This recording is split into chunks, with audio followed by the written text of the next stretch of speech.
시간에는 갈라디아서 4장 8절부터 20절의 말씀을 우리와 늘 함께 하시는 하나님이라는 제목으로 나누겠습니다. 8절부터 11절입니다. 그러나 너희가 그때에는 하나님을 알지 못하여 본질상 하나님이 아닌 자들에게 종노릇 하였더니 이제는 너희가 하나님을 알 뿐 아니라 더욱이 하나님이 아신 바 되었거늘 어찌하여 다시 약하고 천박한 초등학문으로 돌아가서 다시 그들에게 종노릇 하려 하느냐. 너희가 날과 달과 절기와 해를 삼가 지키니 내가 너희를 위하여 수고한 것이 헛될까 두려워하노라.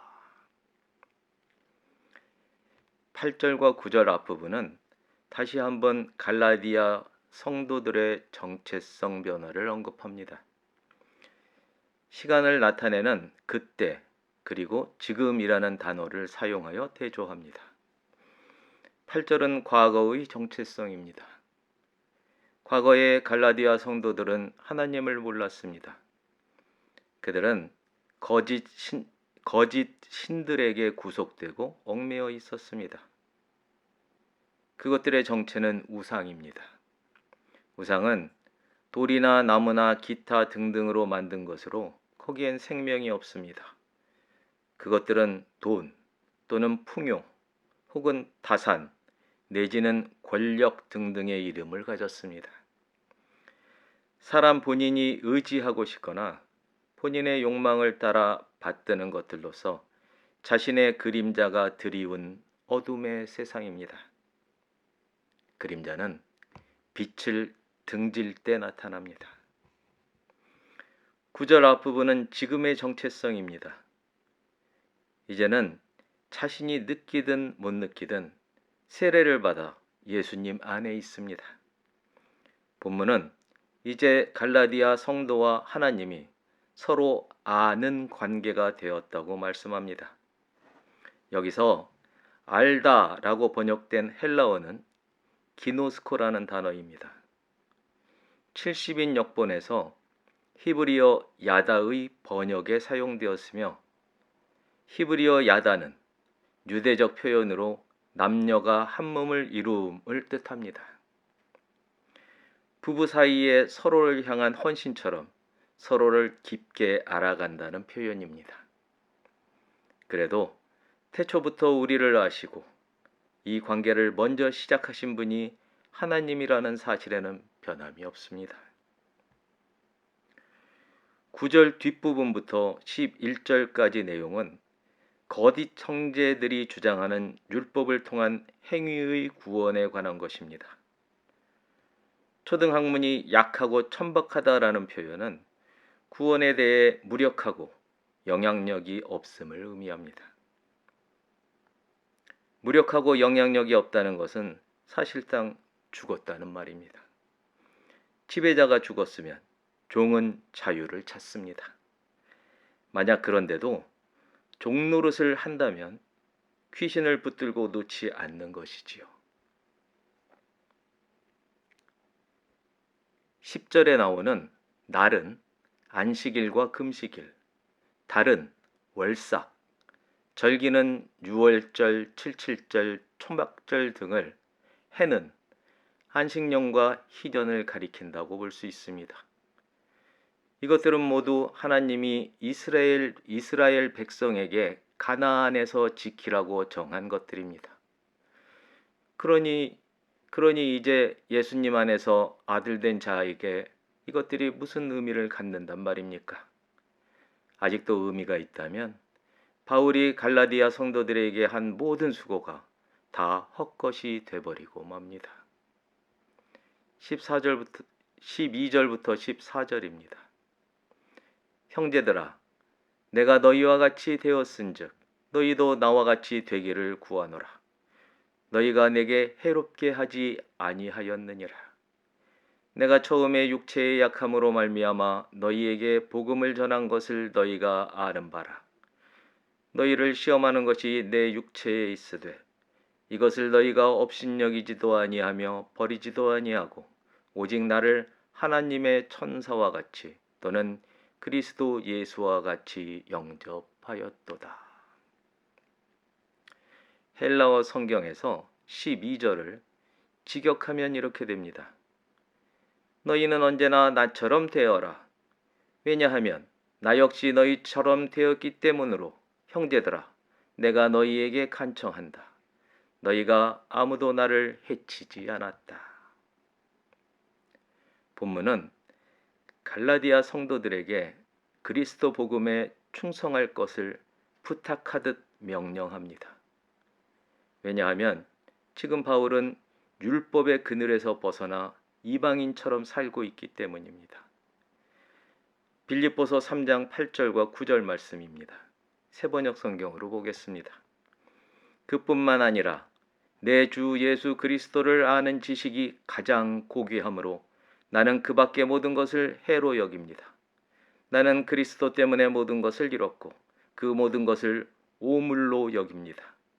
나는 그리스도를 얻고 그리스도 안에 있는 사람으로 인정받으려고 합니다. 나는 율법에서 생기는 나 스스로의 의가 아니라 그리스도를 믿는 믿음으로 말미암아 오는 의, 곧 믿음에 근거하여 하나님에게서 오는 의를 얻으려고 합니다. 간혹 성도들에게 닥친 고난이라든지 시험이라든지 성도가 해를 입는다든지 이러한 표현을 우리는 세상의 관점에서 말합니다.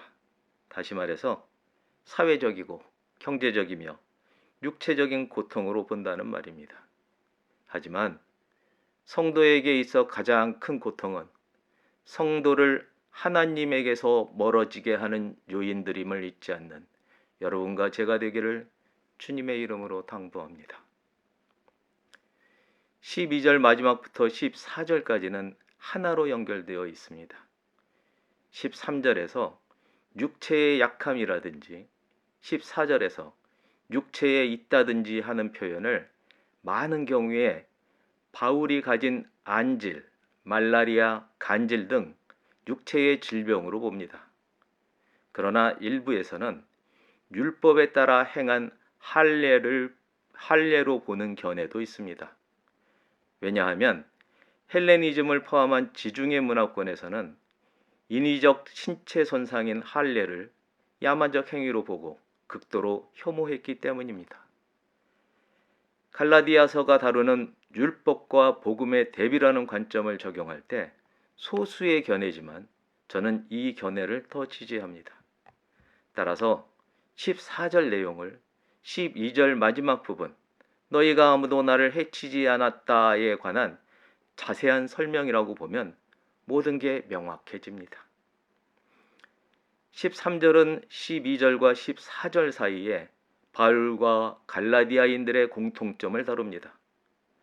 바울이 율법의 그늘에서 산 것과 갈라디아인들이 각자가 받드는 우상의 그늘에서 산 것이 바로 육체의 약함이라는 겁니다.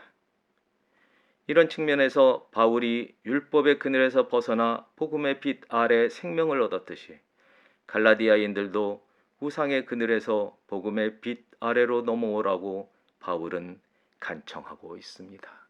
할렐루야. 14절에서 바울은 갈라디아인들에게 복음을 전했을 때 그들이 바울을 예수님처럼 하나님의 천사처럼 영접했던 사실을 상기시킵니다. 15절부터 17절입니다. 너희의 복이 지금 어디 있느냐? 내가 너희에게 증언하노니 너희가 할 수 있었더라면 너희의 눈이라도 빼어 나에게 주었으리라. 그런즉 내가 너희에게 참된 말을 함으로 원수가 되었느냐?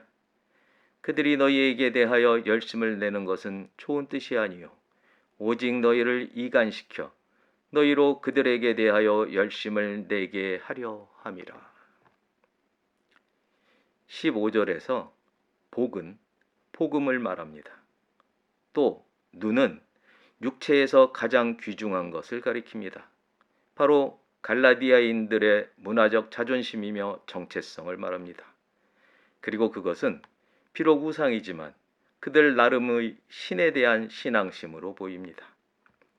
또 17절에서 그들이란 거짓 형제를 말합니다. 이런 관점에서 접근할 때 15절부터 17절 본문은 이런 뜻으로 해석할 수 있습니다. 내가 확증한다. 나와 있을 때 너희는 분명 복음 아래에 있었다. 그러면 너희에게 지금 그 복음은 어디로 갔느냐? 이런 말을 한다고 해서 과거의 형제였던 우리가 지금은 원수가 된 것이냐? 너희에게 율법의 행위를 주장하는 거짓 형제들은 너희를 복음에서 떼어내어 율법 아래 가두려고 열심을 내는 것뿐이다. 18절부터 20절입니다. 좋은 일에 대하여 열심으로 사모함을 받음은 내가 너희를 대하였을 때뿐 아니라 언제든지 좋으니라.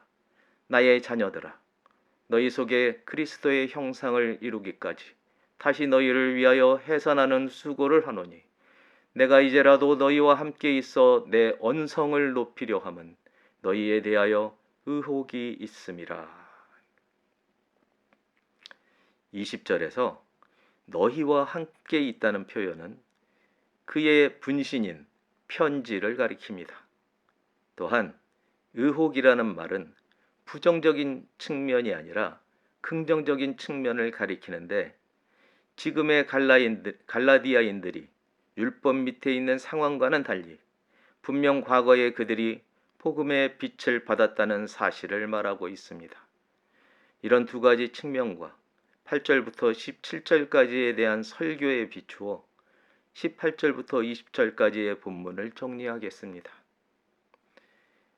우리가 처음 만났을 때나 지금이나 언제라도 내가 복음에 대하여 너희를 섬기는 일은 좋은 일이다. 내 자녀 같은 형제들아, 내가 다시 너희를 거듭나도록 산고의 고통을 자처하는 일은 모두 너희 안에 예수 복음을 완성하기 위해서다. 너희가 잠시 거짓 형제의 꼬임에 빠져 율법 아래 머물렀던 일에 대해 내가 지금 편지로나마 너희를 아프게 훈계하는 것은 우리가 함께 있을 때 너희가 복음을 기꺼이 받아들였던 일을 내가 분명하게 알기 때문이다.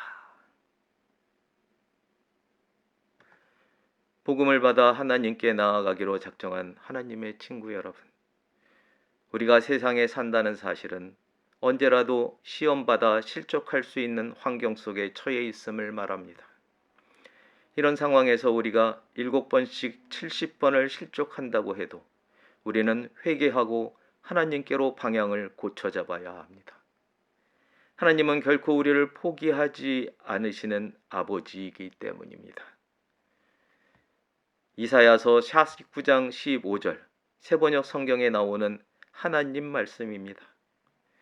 어머니가 어찌 제 젖먹이를 잊겠으며 제 태에서 낳은 아들을 어찌 긍휼히 여기지 않겠느냐. 비록 어머니가 자식을 잊는다 하여도 나는 절대로 너를 잊지 않겠다. 시편 27편 10절 다윗의 고백입니다. 나의 아버지와 나의 어머니는 나를 버려도 주님은 나를 돌보아 주십니다. 이 말씀이 언제나 우리와 함께 있음을 잊지 않는 여러분과 제가 되기를 예수 그리스도의 이름으로 축복합니다. 오늘의 나눔을 붙들고 각자 기도하겠습니다.